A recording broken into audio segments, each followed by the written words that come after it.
And welcome back, everybody, to another episode of the M&P Movie Review Show. We got a great one for you today because we've got a first guest on the show. As you all know, I'm the M, he's the P, and maybe we got the E. Eric, welcome to the show. Thanks, guys. You can call me the E if that works for you guys. It works for me. We'll think about it throughout this episode. We'll see what your opinions are like. I mean, it's the same naming convention, so it just kind of works out. Yeah.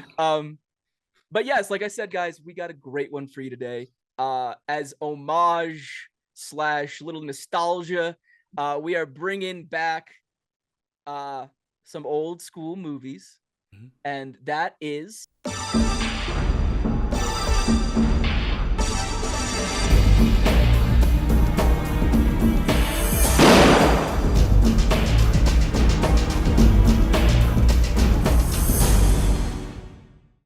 GoldenEye. That's James Bond for the layman. And this is one of those movies, Phil and Eric, that we really bonded over when we first met. And that's why we've brought Eric to review this movie with us. Tell us a little bit about yourself, Eric. You are our brother-in-law. But besides that, who are you? And when did your love of movies start? Oh, well, let's see here. So, yes, I'm Eric. I am married to Phil and Mike's older, beautiful sister, Sharon. Yeah, he's already sucking up. Great way to start. Let's see here. We've been married now, almost 17 years. Mm-hmm. Let's see here. I live in Detroit, Michigan. Go Lions. I have been a lover of movies since I can remember. I've always movies was always a way for me to kind of mellow out, sit, relax, and just kind of lose myself into a fantasy world of all great movies. It started just, I would say, from day one. Okay, cool. And I don't need to introduce you, Phil. I mean, everybody at this point should know who you are. But Phil, we are starting with a good one, and that's 1995 GoldenEye James Bond with Pierce Brosnan. Oh yeah, as James Bond. So before we go into the movie itself, anything you want to get in? Welcome, Eric. I assume. Yeah, no, obviously, Eric, welcome to the M&P Movie Review podcast videos on YouTube that we do. For the viewers out there, we are excited about this because James Bond is one of those types of movies that we seemingly our family always kind of gravitates to when we talk and we hang out. And this is a great way for us to start as the movie reviewers with our first James Bond movie, which is one of the classics, right, is GoldenEye. So, Mike, let's just get into it. Let's just talk about the movie. Let's see what the pros and cons are. Let's see what, you guys liked and I didn't like, because I always do that. And then we'll see what the review is. So getting right into it, we have the classic, the ever talked about scene where you first get introduced to this era's James Bond, because for those at home who do not know, it's basically James Bonds are broken up into these eras or cycles of movies, and it's always a different actor. That's the prestige of it. And in this case, we are opening with Pierce Brosnan as James Bond in this cliffside research facility, and he's doing spy stuff. Eric, this is a great way to introduce a fan to Pierce Brosnan's James Bond. And I wanted your opinion first on this classic scene with the classic music that we all become so familiar with this era of James Bond. Well, I gotta say, just as soon as the second you open this movie, you see you don't see who it is at first. You just see a guy running on top of this giant dam, which looks like Hoover Dam. Obviously, it's not Hoover Dam, and goes immediately into, in my opinion, one of the great stunts of a James Bond movie. Goes into this unbelievable huge bungee jump onto God only knows where he's going to, until we find out it's a chemical warfare plant in the Soviet Union, in the heart of the Cold War. So absolutely a great start Pierce Brosnan, I don't think could have opened it any better. Yeah, I would agree, Eric. I will say, when this scene first started, I was like, wow, compared to the pixels and the polygons from the 007 game from Nintendo 64, this looks crisp. And I thought it was also a fantastic start. I will say, you immediately get the sense of the gadgetry that will be used as his classic James Bond from this beginning, right? When he takes that huge bungee, you're like, oh, he's gonna. Like, how is he gonna stop? And then boom, he just shoots the little gun into the repeller and just sucks him down into the to what eventually becomes like a bathroom where he punches a Soviet, which was hilarious. Yeah, so like Phil says, I totally love the gadgets. I think that was what's missing personally from some of the more recent editions of James Bond. There's just something about the laser watch and the exploding pen, which we'll get to later, and the various knickknacks in Q. But to open up as this movie does, I think really gets you to the heart of what James Bond will be in the Pierce Brosnan era. And then as we move along in this movie, as the beginning kind of shifts towards him inside the facility, we also get introduced to another character who is another 00. We get introduced to Sean Bean's Alec. Oh my gosh, I forgot his last name. Alec Trevelyan. Trevelyan, thank you. He is 006 to James's 007, and they are trying to basically stop this chemical plant, or kind of steal secrets and be all spy-like. And it's fun. Or so you think. Or so you think. But that's the fun of it, because we are then, Eric, given this moment where you find out who the antagonist of this movie will truly be. 006 betrays king or queen and country, and you have that moment in this of this revelation between the two. Well, not right. Yet. Well, the beginning. Yeah. Well, Well, no, right. At the beginning, it's the two of them are together. They're gonna blow up this plant, and the whole scene is them kind of doing like playful banter, as 007 always does with his witticisms and his quotes that he likes to talk about. The two of them look like they're kicking butt. Excuse me. They're trying to set all these bombs, set these traps, kill all these bad guys. And then all of a sudden we notice that Alec gets captured by this Russian colonel or general. Colonel at the time, he becomes a general. Exactly. So that's why I said he becomes a general, but I think he's a colonel at the time or major, whatever. Mm-hmm.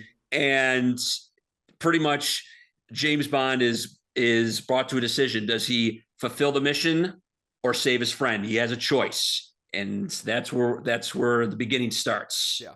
Yeah. And I think it's a great way to kind of, because eventually you get through this scene where he's, and I think they open this up perfectly, right? So like you get misdirected at the beginning, because you get, and 1995, end of the Cold War is recent. Everyone knows who the bad guys are, right? It's clearly the USSR. And so you get this misdirection kind of where you think 006 gets shot, and then you've got the Russians who are the bad guys, who are, James Bond has to run away from and escape from. But you find out later in the movie that maybe it's not what it seems. Yeah, I mean, I jumped the gun a little bit, but like they said, this colonel who becomes a general is chasing them, and as the movie progresses, James now has to escape this facility. It's obviously all the obligatory shooting and hiding and quick whips, and Phil, this is classic like 90s action. Mm-hmm. This is everything I loved as a child. You have a defined baddie who is clearly these Russians, and then you have this cool, sexy James Bond character running, and he's now going to perform another great stunt / scene of the movie, which is the escaping of this facility. Yeah. No, so you get this great idea of 90s films where like at one point during his escape, he kind of like turns and just machine guns 15 guys like at a whim, right? It's like amazing how good he is. And then he goes into his this famous scene where he, sky jumps off a mountainside while the plane is careening because he kicked the pilot out, and he somehow skydives into the plane, which, sure, that's like possible, but like we're talking like mountaintops to ground, like not a lot of time. And then he pulls up, and of course it wouldn't be James Bond if he wasn't able to escape. And Eric, how were you feeling when you watched this scene? Well, obviously, the first time I see this thing, the first thing goes to my mind goes, I'm sure this really could happen. You're on a motorcycle, you jump off a cliff, you skydive into a moving airplane, get in the cockpit, and are able to pull up at the last second. Realistic, no. Amazing, cool effect, absolutely. It's 100% realistic, guys. I don't know what you guys think can happen in real life, but I know this is real. Okay. Well, this is the equivalent of Tom Cruise doing his own stunts for no reason. Exactly. I think when this movie came out, I think I was 15 years old or 14 years old. So I was early teens. So obviously when I saw this in theaters, I was just like in complete awe of like thinking this is so cool, but it's so James Bond-esque that it was an amazing opening. It was like a perfect kind of a stunt to start off the Pierce Brosnan era of his James Bond career. Yeah, and I think we'll suspend some disbelief throughout the rest of the movie, because when you open like that, you go, I figure out how this movie's gonna go, and I'm down for it because it's gonna be a good time. That was always the beauty of this movie, was it was opening into this wacky world, but it's a good wacky, it's a fun wacky, right? I do have one issue with the opening that I want to point out, and I'm sure other viewers who love GoldenEye will agree with me on this one. Very beginning, he jumps off a dam, goes underground into his facilities, but when he comes out of the facility, it's a giant castle on a cliff. Did anybody else notice that? You're thinking too much about it. Again, I love the opening. That's the only issue I have. He's in a dam, and then he's on a cliff. I mean, how did he go from one to the other? That kind of confused me. I think it's a major plot hole in the opening. Well, Eric, the reason is because in the USSR, where most of Russia is a flat plain, they've obviously gotten many mountains and dams. So I don't know where I'm going with this. You're right. It's kind of crazy. But. I don't either. No, but I mean, work it out. Maybe you'll figure something out. Yeah, there's got to be some logical location, maybe in the old USSR, sure. I'm sure it works where out. you could perceive this happening. I agree. It's kind of one of those things where, like, if you actually think about it, you go, I wonder where that dam went, because he was at the bottom of the dam and now he's at the top of a mountain. Exactly. Yeah. But speaking of wacky, and after this scene, the next scene we're going to jump to, and mind you, we're going to be skipping around. It might not necessarily be in the perfect order, but we're now treated to the scene that I love in every James Bond movie, which is my favorite. We get introduced to Q, right? And that wackiness, that element of classic James Bond spycraft gadget is now introduced to us in this era. Phil, Q is in a cast, which makes it all the funnier, right? Because he's telling James to be like careful, don't misuse this stuff. Everything you touch breaks, and he's wheeling himself around in a cast. I don't know about you, but I love this scene. Yeah, I will say, I think the funniest part of this initial scene where you meet Q and you start getting all the gadgets is literally all of the tomfoolery happening in the background. Like, people are getting like blown off with like parachutes from the car.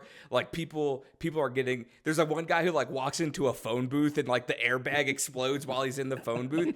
And you're like you're like, that is all happening when like James Bond in his classic like kind of suave manner is having the most of serious conversations with Q about the gadgets he's been presented. Right, like he gets the belt that he uses later on, and it's always like, so it's been. And he's like, Mr. Bond, it's only been tested for one person. Like, do not put extra weight on it, right? And you're just like, okay, they're being serious, and this guy in the background's getting smushed up against a phone booth. So I thought that scene was hilarious. I think that it's sometimes you miss that like kind of comedic relief in action movies, and I think they do that now in like every single action movie, right? Where like Marvel films are basically a action comedy. But I think they did a really good job of giving you some relief after there's been a whole bunch of action and some intrigue and drama in Monte Carlo with the casino and meeting Anya Top and sorry. Did I pronounce her name right? Onatop. Xenia Onatop. Right. Onatop. Yeah, Onatop. The classic James Bond femme fatale names. Yeah. And let's not even get started with Pussy Galore.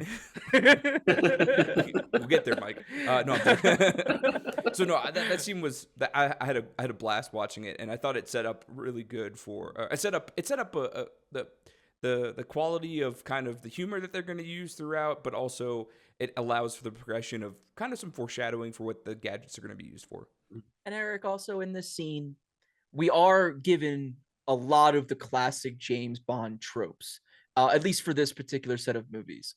Like Phil was alluding to, all the wackiness, the guy in the phone booth, but you're also introduced to the James Bond car.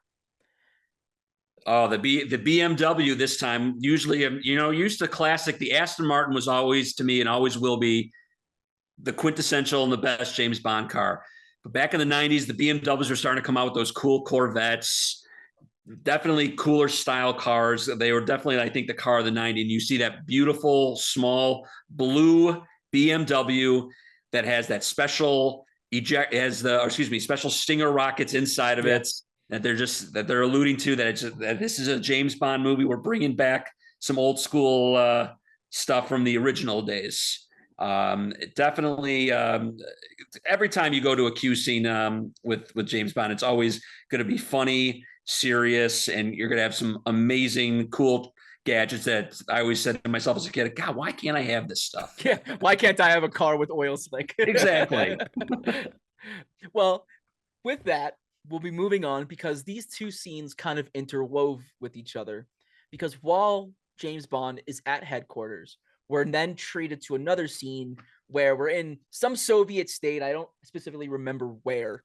Saranine. It's called Saranine. Saranine. That's the name of the satellite. It's called Saranine. I don't know if that's the name of the city or if it's just the name of the satellite where they're starting, or the bunker, wherever they are. Yeah, well, the bunker is where I was going, and we are introduced now to another character, and it's Isabel Sokopiro. Well, I apologize for butchering that. She plays Natalia Simonova, and she is a Russian like analyst slash. She's a level 2 programmer because Boris makes that clear. Yeah, she works on the guidance system. But she was mainly getting coffee. Let's just be real. So we're treated with this scene. We're also introduced to Phil, like he said, another.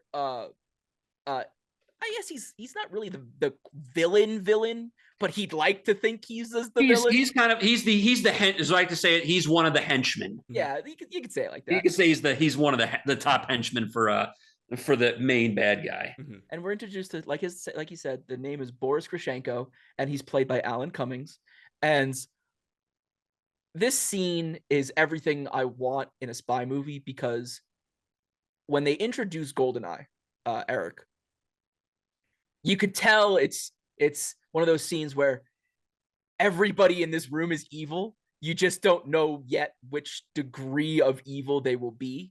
And we're introduced to that colonel who is now, I guess, a general. Now he's a general at this point.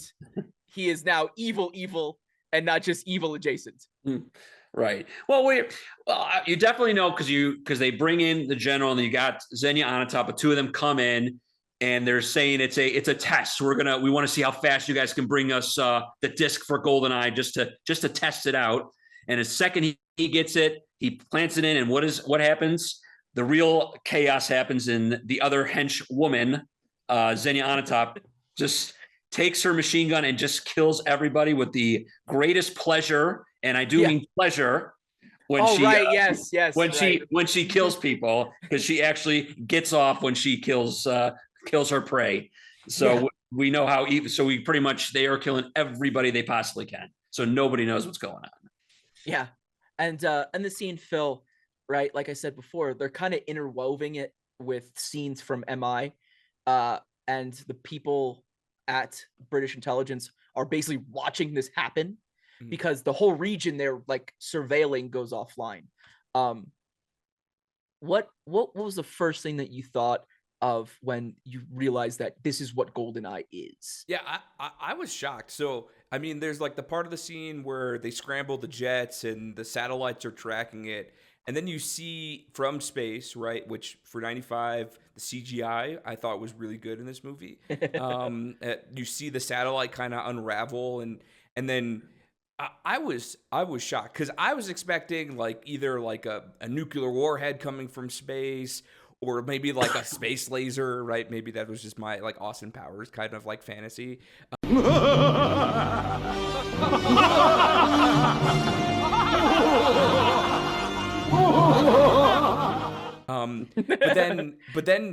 They create this like electromagnetic pulse that starts to destroy all of the devices, anything with a circuit board in it, I think is what they say. And I'm just like, whoa, I wasn't expecting that. But knowing what the 90s are, which is a whole bunch of technology and no counters, right? I think they make a big deal about this with when they steal the helicopter, right? It's like, this is the first helicopter that's hardened to stop electronic magnetic or electronic attacks, right? Because back in the 90s, that wasn't like something like militaries were like actively preparing for, or at least in the movie, like in movies and stuff, or in the common knowledge of the public. And so you were just like, oh man, like this could actually, if you shoot this at a major city, I mean, everything's gonna explode. So it kind of raised the stakes for me, and I was like, oh, that's different. It's cool. It's not like just a nuclear warhead that everyone since the 60s has been afraid of, or the 50s. So, okay. I got to agree with Phil on this. I mean, it's a new kind of weapon. We're used to, you're right, the bomb movies, it's always a nuclear bomb that's going to go off. This time now, in the 90s, with the internet boom, was when it started. And it's just another way, another kind of warfare. And pretty much, if this thing goes off, as they say in the movie, it'll send that city right back into the Stone Age. All right, cool. So moving forward, we're going to go to what I alluded to earlier, because I jumped the gun a little bit. We now find out amongst it was a park of statues. Yeah. Many statues of like Stalin. Like I think it was all the communist greats. Yeah. It was Stalin, Marx, it was all of them. Yeah, Lenin. It was definitely all of them. I just remember seeing Stalin and I was like, here we are. Right. And in this garden of statues, somebody comes back. And Phil, I think they did a good job hiding it, but I wasn't necessarily surprised that he came back. And by that, I mean 006. Yeah. I don't know. I mean, for me, if I remember when I was younger watching this, I was definitely surprised. As a more mature adult who constantly kind of like doesn't believe whatever I'm watching, and I'm kind of like cynical and skeptical a little bit.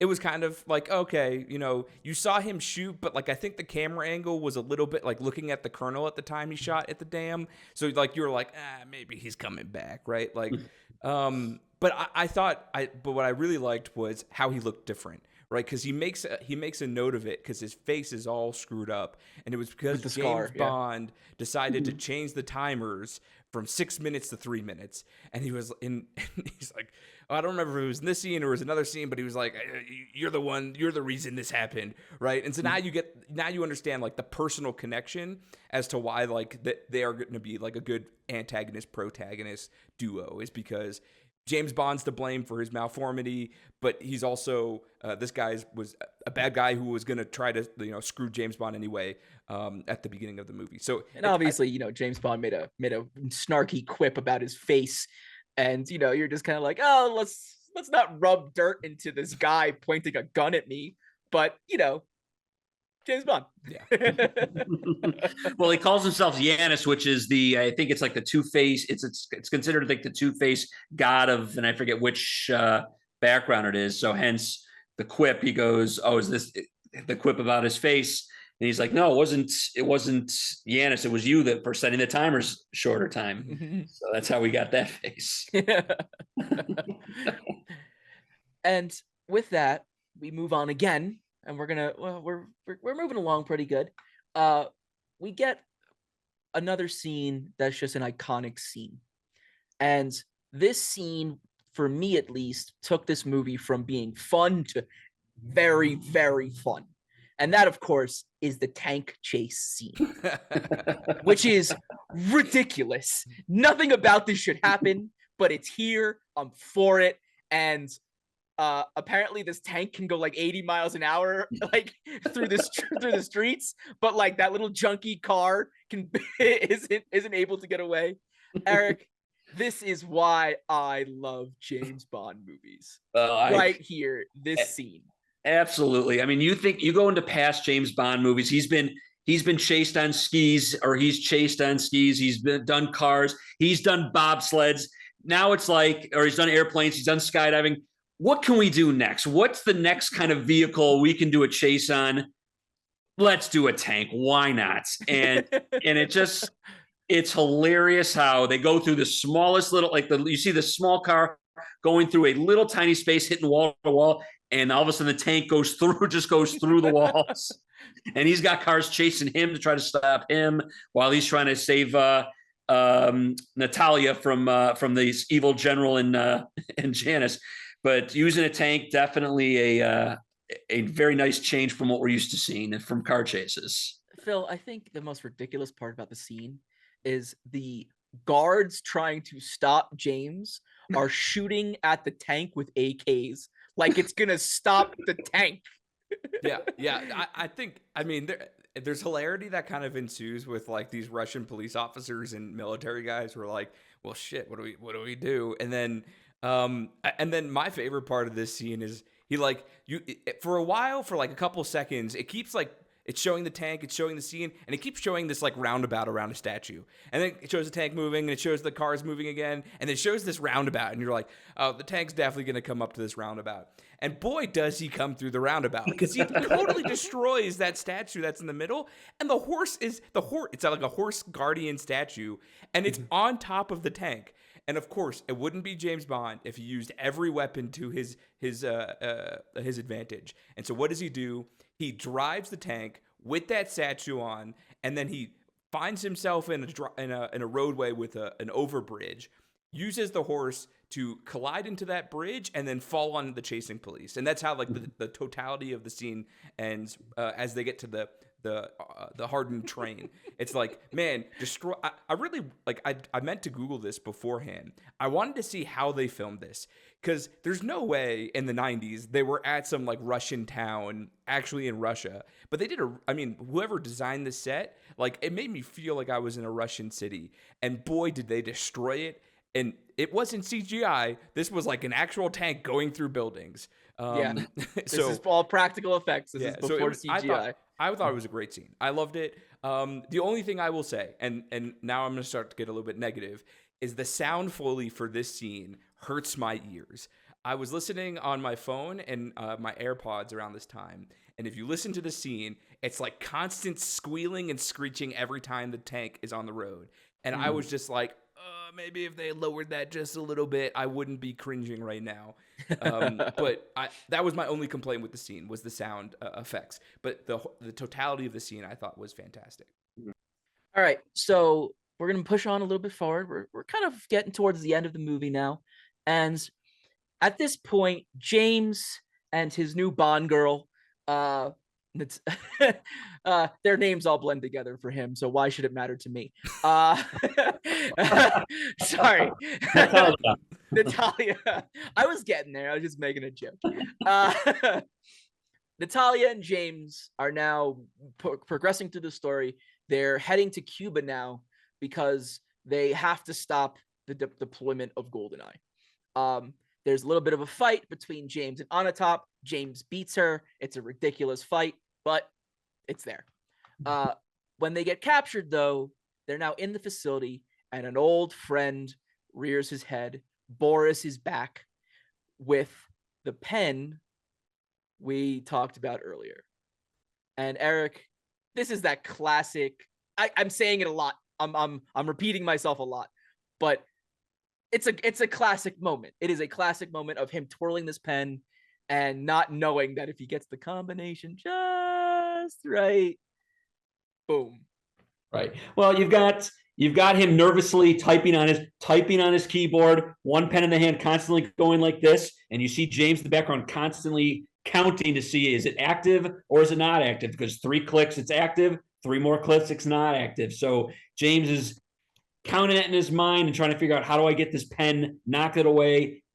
Obviously, he finds his way, as James Bond always does, knocks the pen away from Boris into that vat of gasoline for a nice giant explosion, for enough time for him and his girl to get away and to set it up for the big final explosion to save the day. Yeah, yeah, and it's a great scene because it's one where you like to see the foreshadowing from the beginning of the movie, because you're like, how are they going to use this pen? Because they spent quite a couple minutes talking about this pen and having it explode with Q. Well, I mean, Q like puts it in his face and goes, "This is how you activate it. This is how you turn it off." Yeah, and then they blow a mannequin, right? And then, so no, I thought it was a great scene. I was also counting along with James Bond, and I was like, "Ooh, when is it going to explode?" Because the cuts in this scene, it starts to get really quick. Like, you see that the editing has changed, where they start to like cut like back and forth really quick, because like it's supposed to be high tension, and then boom, he clicks the 3 and he like runs in front of James Bond's face, and he's like, "Ha, perfect moment," and he smacks it, and it goes into the gas. Yeah, and it's just it's fun. The snarky, arrogant hacker character gets his what for, but then we get the real fight at the end of this movie, which is the fight on the satellite dish, the large satellite dish that is this enemy base. It's the final fight between the 2 agents, 006, 007. Who is going to come out on top? We obviously know the name of the movie, so we're going to know who wins. But Eric, I hate heights. I hate heights. And as a kid, this scene gave me so much anxiety. I don't know about you guys, but even to this day, I still kind of feel a little tinge of, oh God, they're falling. Well, I mean, it's definitely, I think it's one of the better climaxes between the hero James Bond and our villain 006. It definitely is a different perspective, a different type of place where they can have a battle on top of this giant satellite, hundreds of feet up in the air, and literally at the very end, you see James and Alec just at the bottom of the satellite on that little tiny pole, with James holding onto his leg and wondering, what's he going to do? Is he going to pull him up, or is he going to just say, you know what, we're done? And finally, he just lets him fly, and he has that nice little fall right onto the concrete below him. Yeah, but I have some issues with this scene, and there's a couple of them. So I want to harken back to the first time James Bond was running away on top of the mountain, right? You have a whole bunch of Russian soldiers out in the middle of an open airfield who cannot hit a shot, right? Like, there's like 20, 30 of them all shooting at James Bond. He's sprinting towards the plane. Like, anyone who knows how to shoot a gun would have easily hit James Bond, and the whole movie would be over. Got it. But in this one, he is on top of a satellite out in front of, like, there's not barely any cover except for this like little metal grating. And you could tell whoever was in charge of the pyrotechnics of these scenes was like, listen, he's going to be shooting at him 06, and I'm going to have the most spectacular sparks coming off the metal. But like, the angle at which he was shooting from, like, if he was actually a 006, right? Like, which we imagine 006, who kind of like trained 007 and they had this friendship. The fact that he couldn't hit him, I was like, come on. Like, Phil. There is such a thing called plot armor. Yeah. And it is in every medium. It is in books, it is in movies, it is in video games. And the title character never dies. Yeah. Usually. Yeah. Listen, I'm not saying James Bond had to die. I'm just saying he had to take a bullet or two, and that would have made it better, right? It is amazing. I do, when you say that, like, all these guys are shooting him, they seem to hit the smallest little metal parts that seem to be protecting James Bond. These little bars, they can hit it all day, but they can't hit the targets. Yeah, and then happenstance, right? Like, he runs out of ammo in his gun, and then he does the most spectacular somersault on this really small bridge, and just like perfect timing because he lands and what's blocking him from the gunman? More metal. Like it's just, you're like, okay, this is great. I mean, I enjoyed it. I thought the acrobatics was great. During that fight scene, I was trying really hard to pay attention as to whether or not it was a stunt double doing it.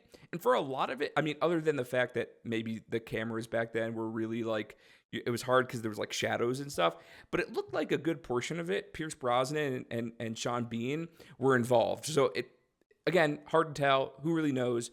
But it looked like they were actually doing a whole bunch of stuff. And it kind of, that practical, like not just random like shots of the backs of heads of guys wearing wigs, I think it makes the scene a little bit more impactful. Yeah, I can agree with that.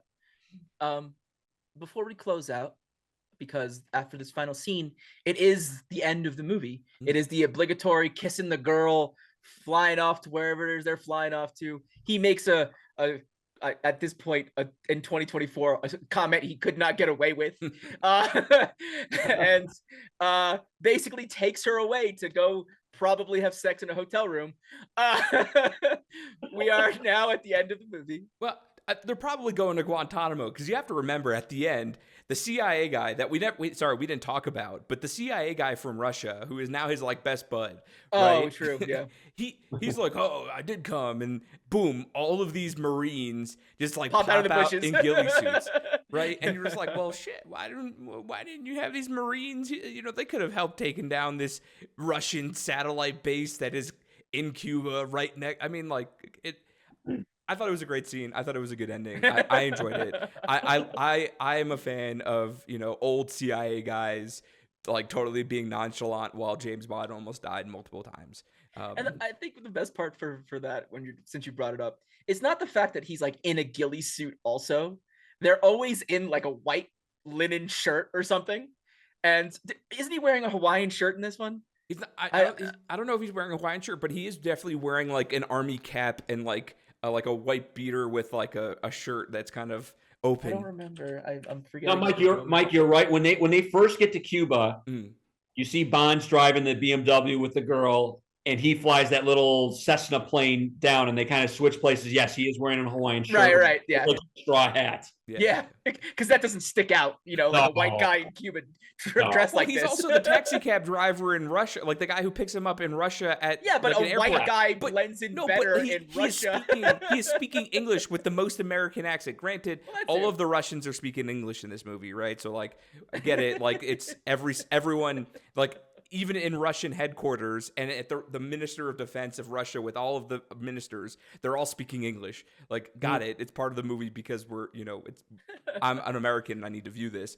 But he was clearly speaking with an American accent in Russia. So he was pretty much like, I'm CIA, I'm untouchable, I can do whatever I want. James Bond, do your things, have fun, but we're still here. All right. So with that comes to a close for us talking about the movie. Now we are going to give our ratings. First, Phil, let's start with you. Okay. Final thoughts. What are you rating this? So I will say this movie, one, was a lot of fun to watch. It's got all of the tropes of an action movie of James Bond caliber. I think it is probably, having seen many James Bond movies, is one of those movies where I always harken back to different scenes. Two, I thought the storyline had some twists and turns in there. Some I wouldn't say like huge twists, but definitely stuff that made you think and were having you pay attention. I don't think there was a time during this movie where I was like, pause, let me go for a stretch break or something, right? Didn't happen. I will say there were some issues, and this might just be a kind of a times type of thing where like the sound design, and I talked back to the tank, but it also happened in the ending scene and a couple of other things where the balancing of the audio, especially because I was listening on really good headphones, I could hear when they were going in and out of Foley, and when you could hear like an actor who was clearly speaking in like a soundstage or a sound booth and not at the actual scene. I think it was really noticeable when they first got to Cuba and they're in that car. You hear all this wind as they're like filming it with the actual audio, and then she starts talking and it like the wind disappears in her voice, and you're just like, that sounds a little bit weird. Minor things aside, I thought it was a great movie. I enjoyed it. I'm giving it 1 Elven Ring. Okay. one Elven Ring. So we're saving the best for last. So I will go next. And with everything that Phil said, I agree with. To your point, some of the audio stuff was probably just that you're listening to it on great headphones. I got the same from my sound bar. You know, 20 years worth of difference in technology will do that, and especially in some of the older movies. It was the same thing in Big Trouble in Little China when we reviewed that. You know, that movie was from the 80s, so some of the camera angles and the stuff was kind of jarring, but that's besides the point.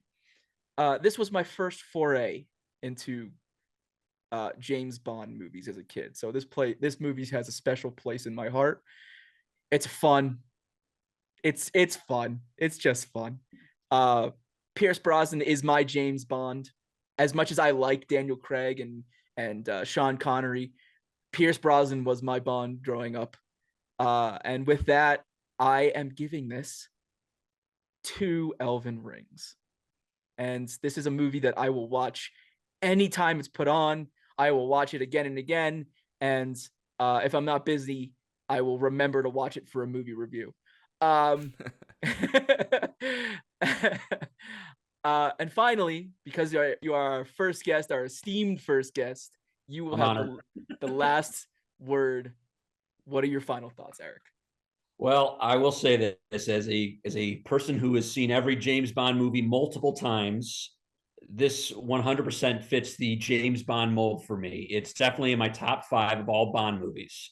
It's got the beautiful women. It's got a great title song. It's got great gambling. It's got the martini. It's got the car chase. It's got the quintessential villain and henchman that you like to see in this. Definitely one of my favorite Bond films. I would definitely have to agree with Phil and give this a 1 Elven Ring. Okay, so Eric and Phil with the 1 Elven in agreement. I, being a little bit more nostalgic for my James Bond, gave it 2 Elven Rings. So I think that's pretty good. Yeah, I think it's pretty consistent. We all agree it's a great freaking movie. And with that, guys, any final words before we close this one out? I will just say, Eric, it was an absolute pleasure, and thank you for being our first guest. I'm sure we will do this hopefully again with other types of movies and James Bond. But your knowledge, your esteemed knowledge, and frankly, just kind of scary how much you know about movies. The fact that me and you got the same exact rating on this just shows how much better of a reviewer I am than Michael. Well, I felt that one coming after you started. Yeah. Okay. Well, let me say thanks, guys. I appreciate it. Anytime you want me to help you review a movie, I'd be more than happy to. Just movies is definitely kind of my my big forte, my kind of my thing when it comes to knowledge. Movies is up there for me. Awesome. Well, cool. Thanks again, everybody, for sticking to the end of the video. Don't forget to like, share, subscribe, comment down below. We still kind of don't have a name for the show officially, so any ideas go a long way. Truth be told, we're not in any actually rush because it's kind of a running joke at this point now. But hey, you know, what is what it is. So from me, M and P and E, till next time, peace.